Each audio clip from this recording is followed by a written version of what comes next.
Amén. Muy buenas noches, el Señor les bendiga ricamente.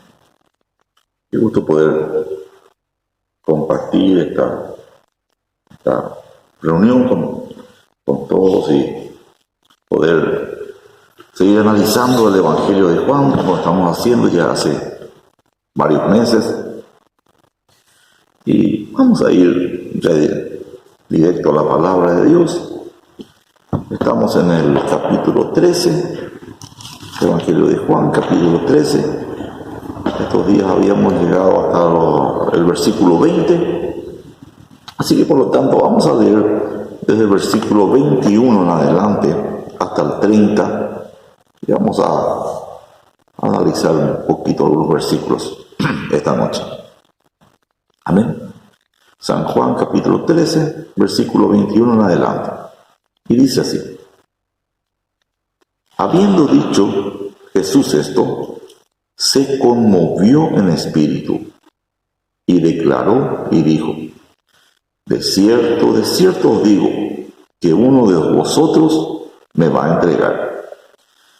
Entonces los discípulos se miraban unos a otros, dudando de quién hablaba. Y uno de sus discípulos, el cual Jesús amaba, estaba recostado al lado de Jesús. A este, pues, hizo señas Simón Pedro, para que preguntase quién era aquel de quien hablaba. Él entonces, recostado cerca del pecho de Jesús, le dijo: Señor, ¿quién es? Respondió Jesús: a quien yo diere el pan mojado, aquel es. Y mojando el pan, lo dio a Judas Iscariote, hijo de Simón. Y después del bocado, Satanás entró en él. Entonces Jesús le dijo: lo que vas a hacer, hazlo más pronto. Pero ninguno de los que estaban a la mesa entendió por qué le dijo esto. Porque algunos pensaban, puesto que Judas tenía la bolsa, que Jesús le decía: compra lo que necesitamos para la fiesta, o que diese algo a los pobres. Cuando él, pues, hubo tomado el bocado, luego salió, y era ya de noche. Amén. Vamos a orar un momentito.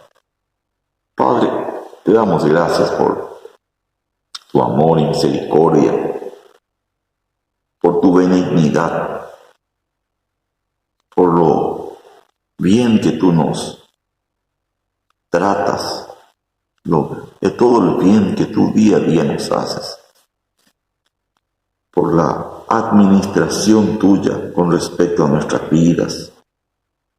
A ti te damos toda honra y toda gloria y creemos que estamos en tus manos, que aquel que comenzó la buena obra en nuestras vidas la va a llevar a buen término, a buen fin, hasta el día de Cristo Jesús. Mientras andamos en esta tierra, Señor, te pedimos que tú nos ilumines en tu palabra. Permítenos entender que realmente sea alimento, que seamos nutridos, Señor, por tu palabra. En el nombre de Jesús te lo pedimos. Amén. Bueno, acá empieza diciendo nuestro versículo 21, dice: habiendo dicho Jesús esto. Se refiere al contexto, ¿verdad?, inmediato de lo que Jesús venía hablando a sus discípulos. Estamos aquí en la instauración de la Santa Cena, en la última cena, la Pascua que celebraron.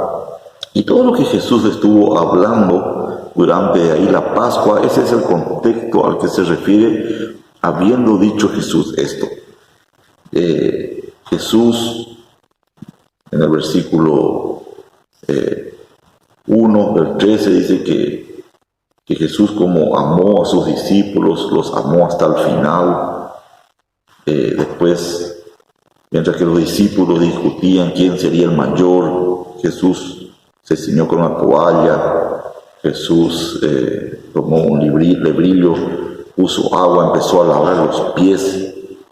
Luego pasó explicarles lo que él hizo, después cómo es el servicio, la limpieza, el servir al otro para lavar los pies, que estaba hablando de pecado, del pecado. Les habló de que las personas bañadas no necesitan sino lavarse los pies.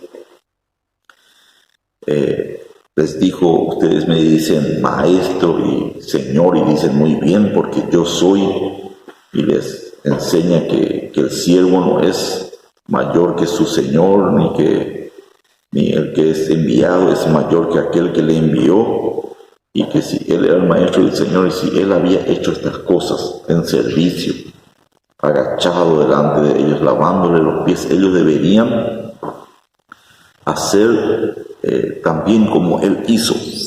Y después les habla de la muerte, de que él debía padecer y que él iba a resucitar, y de que cuando ellos viesen que aconteciese todo lo que él estaba diciendo, ellos entenderían que él es. Dice en el versículo que yo soy, el 19. Desde ahora os lo digo antes que suceda, para que cuando suceda creáis que yo soy. Bueno, en todo este contexto, ¿verdad? Jesús hablándole a sus discípulos, a esto se refiere, y habiendo dicho esto, toda esa enseñanza, todo lo que él hizo.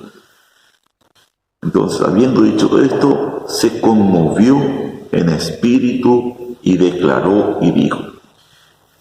En el Evangelio de Juan menciona otras 2 veces donde Jesús se conmovió en espíritu, donde Jesús quedó impresionado. Uno es en la primera oportunidad, en la resurrección de Lázaro.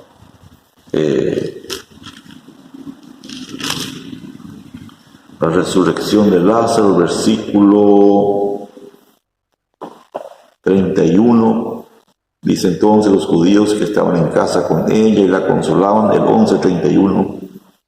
Cuando vieron que María se había levantado deprisa, había salido, le siguieron diciendo, va al sepulcro a llorar. El versículo 33 ahí dice. Jesús entonces, al verla llorando y a los judíos que la acompañaban también llorando, se estremeció en espíritu y se conmovió. ¿Por qué Jesús se estremeció en espíritu? ¿Por qué Jesús se conmovió?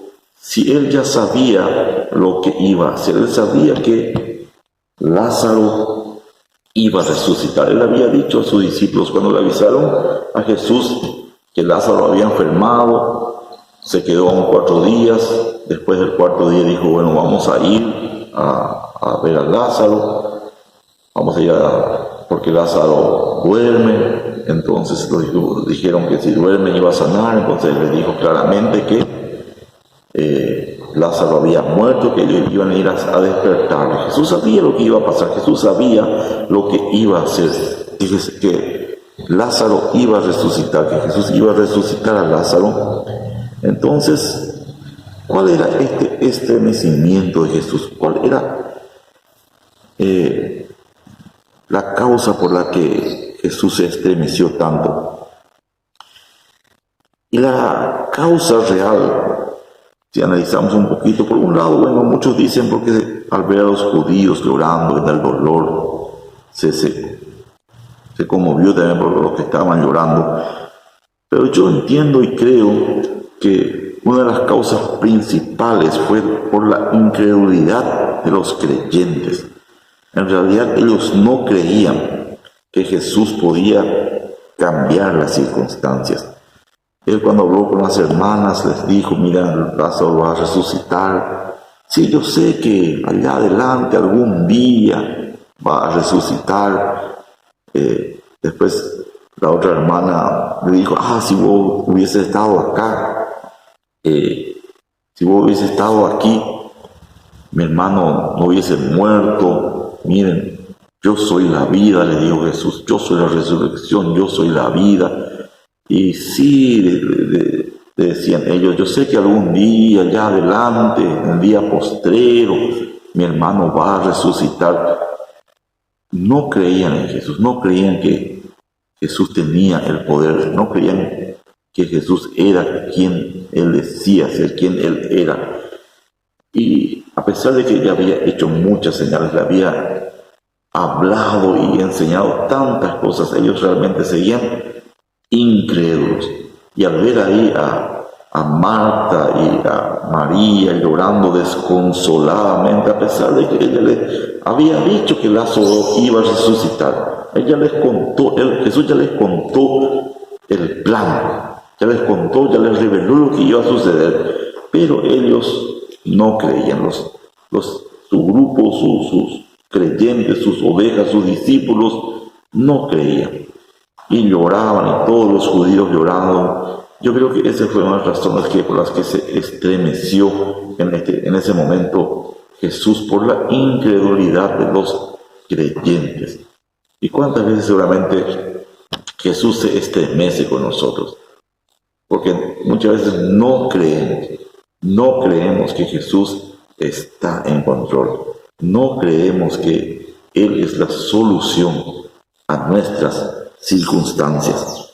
Otra oportunidad es en Juan 12, 27. Dice en el 12, 27, ahora está turbada mi alma, ¿y qué diré? Padre, sálvame de esta hora, mas para esto he llegado a esta hora. Todo Jesús sabía lo que iba a suceder, Jesús sabía lo que le venía encima. Jesús sabía que todo el peso del pecado iba a venir sobre Él, que Él se iba a hacer pecado. Y tenemos que entender y recordar que muchas veces tenemos esa idea de que el Padre, Dios el Padre, aborrece el pecado y odia el pecado y está airado contra el pecado, y que Jesús vino para aplacar la ira y el enojo del Padre. Pero no debemos olvidar que Dios es uno, que Jesús y el Padre son uno, y así como el Padre odia y aborrece el pecado, Jesús lo mismo. Jesús aborrece el pecado, Jesús odia el pecado, Jesús le desagrada el pecado. Y ahora todo el peso, Él se iba a hacer pecado. Estaba delante de esta puerta de que Él iba a hacer pecado. Él iba a hacer aquello que Él aborrecía, que Él aborrece hasta hoy en día, el pecado, lo que Él odia. Y a causa de esto iba a suceder algo que no sucedió en toda la eternidad.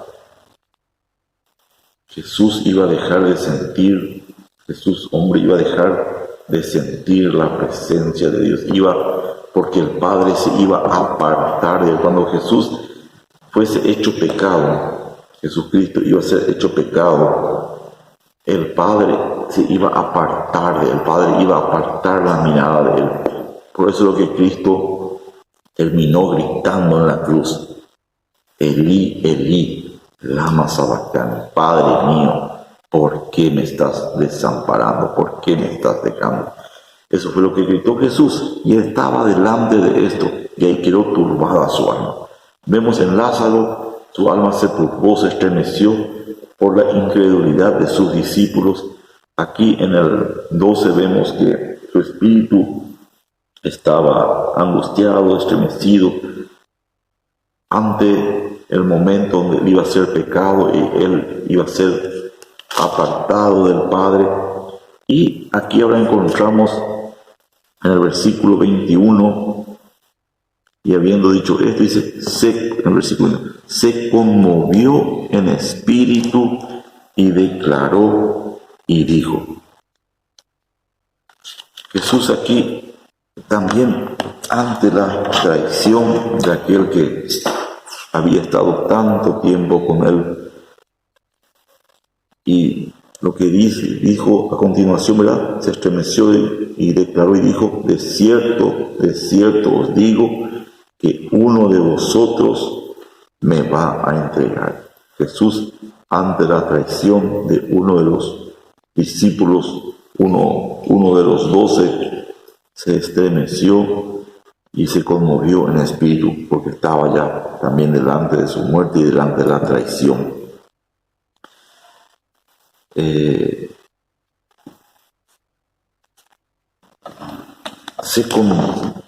Se conmueve cuando nosotros también sufrimos, conocemos la traición, la aflicción, la angustia. Siempre debemos recordar que Jesús también pasó por eso.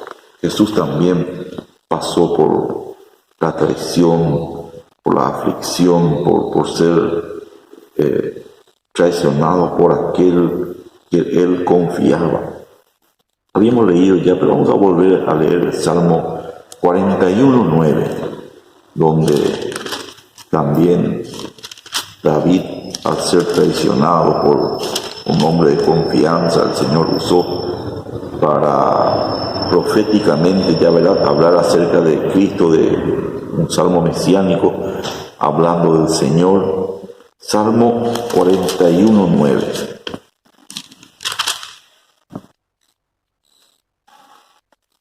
El 41:9 dice, aún el hombre de mi paz, en quien yo confiaba.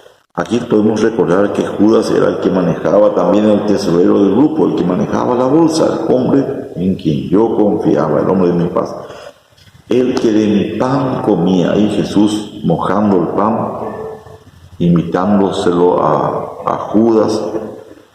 Y a veces uno se puede poner a pensar, Jesús en forma tan cariñosa rompe el pan, moja el pan, se lo da a Judas. Y Judas ya estaba con la idea, ya estaba planeando entregarle, inclusive ya había hablado, combinado el precio por el que le iba a entregar. Y este hombre tan amablemente le convida de su pan, y él estaba a punto de venderle, a punto de entregarle. ¿Cómo Judas pudo tragar ese pan? ¿Cómo Judas pudo tomar ese pan que Jesús le estaba invitando y comer y tragar? Se ve que era un total hipócrita.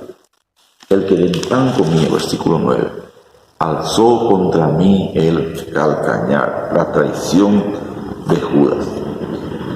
Y sigue diciendo nuestros versículos aquí en el 13:22. Entonces los discípulos se miraban unos a otros, dudando de quién hablaba. Dudando de quién hablaba. Este hecho, en este versículo, podemos aprender 3 cosas. 1.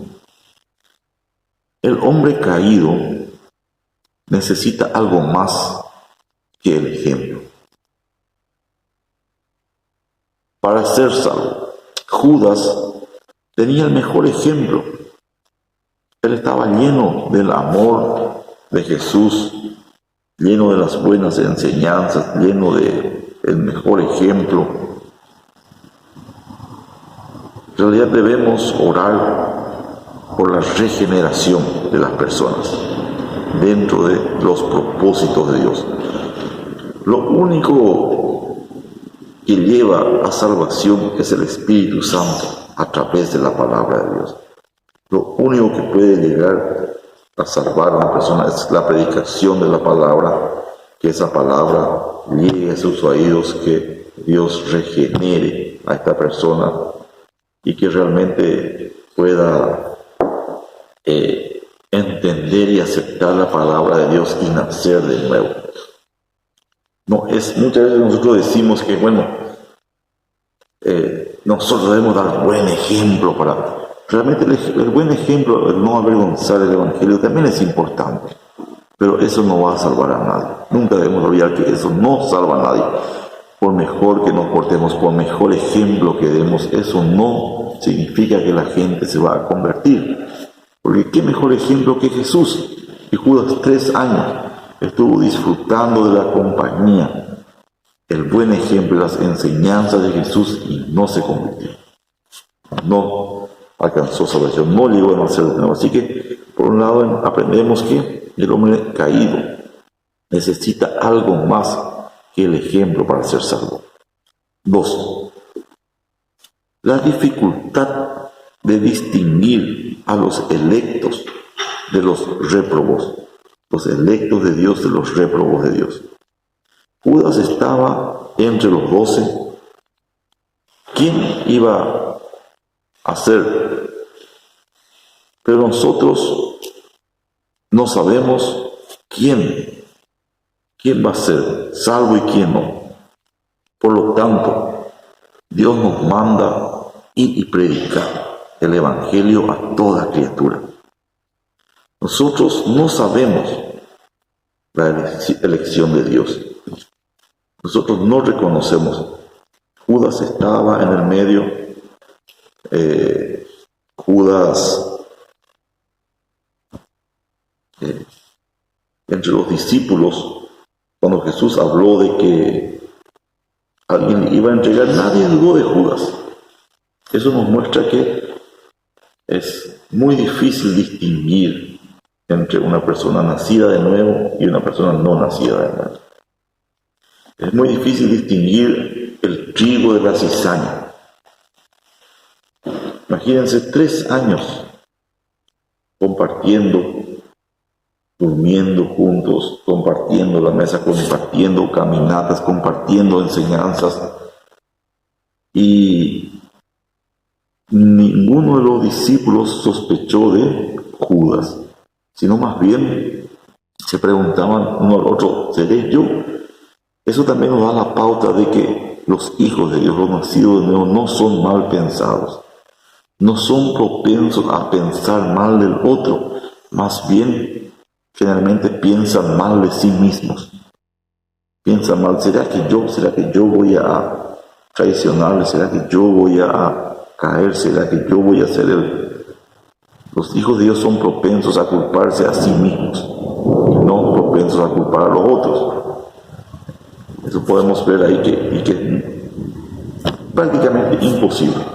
Por eso en la parábola del trigo y la cizaña, cuando los obreros le preguntan al padre, ¿quieres que vayamos y arranquemos la cizaña? Le dijo, no sea que queriendo arrancar la cizaña, arranquéis juntamente el trigo. Dejad a los dos crecer juntos, y en el tiempo de la siega, los ángeles son los que van a hacer la división. Así que en medio de nuestra congregación, de nuestra iglesia, de las iglesias, de la iglesia del Señor, haya cizaña, haya falsos hermanos mezclados que traen divisiones, que traen vergüenza, que traen los escándalos. No debemos escandalizarnos por eso. Dios lo determinó así. Debemos saber que inclusive la cizaña está con un propósito. Judas estaba con un propósito metido en el grupo. Y como tercer punto que podemos aprender de este versículo, la paciencia del Señor Jesús. ¿Qué paciencia de Jesús para soportar a Judas todo el tiempo? Así es paciente también con nosotros y no nos avergüenza delante de los demás. Luchamos con algún pecado que nos avergüenza y Jesús sabe, conoce, pero no por eso nunca Jesús nos va a avergonzar delante de la gente. Podemos ver con Judas Iscariote. Era ladrón, era criticón, siempre andaba por ahí murmurando. Jesús sabía que robaba de la bolsa, Jesús sabía que le iba a traicionar, Jesús sabía que él era cizaña, que no era hijo, que él no estaba bañado, pero nunca le avergonzó entre los discípulos. Imagínense, 3 años y medio y Jesús todo el tiempo sabía que Judas era un desconocido, que Judas no era del rebaño, y los discípulos En 3 años no se dieron cuenta. Jesús nunca dio pistas acerca de que Judas era un réprobo. Pasó totalmente desapercibido. Y entonces podemos ver la paciencia de Jesús. Y esa paciencia que Jesús tuvo con Judas, también mucho más abundantemente va a tener con sus hijos, con nosotros. Cuando nosotros estamos luchando con un pecado, luchando con una falta que tenemos, Jesús trabaja en nosotros. Jesús no nos avergüenza, no porque a Él le guste o a Él haga la vista gorda. A Jesús, a Dios le desagrada y aborrece todos los pecados y quiere trabajar en nuestras vidas. Pero lo que no hace es avergonzarnos en público, en el grupo. No nos expone a la vergüenza pública, sino que trata nuestras vidas para que nos acerquemos ahí, nos convirtamos al, como dice, siente sacar es lo precioso de lo vil, serás para mí como mi boca, serás para mí un especial tesoro. Amén. Hasta aquí esta noche, solamente 2 versículos vamos a analizar. En la próxima clase vamos a seguir analizando el resto de los versículos. Amén. No sé si hay una consulta, vamos a preguntar, pero creo que estos versículos son bastante claros. Y bueno, vamos a terminar con una oración y vamos a quedar despedidos. Señor, te damos gracias por este momento que podemos compartir delante de ti. Gracias por tu paciencia, por el amor que tú demuestras tener, inclusive aún contra los traicioneros, los réprobos, contra la cizaña. Ahí también, Señor, podemos nosotros saber que tú tienes paciencia para con nosotros, con tu pueblo, que no seremos avergonzados, aunque muchas veces tal vez lo merecemos. Y aún así, Señor mío, tú nos cuidas, nos mimas. Confiamos en ti, en tus manos nos podemos. Gracias, Padre. Amén. Amén. Nos encontramos el fin de semana en las reuniones de la iglesia. Dios les bendiga ricamente y quedamos despedidos.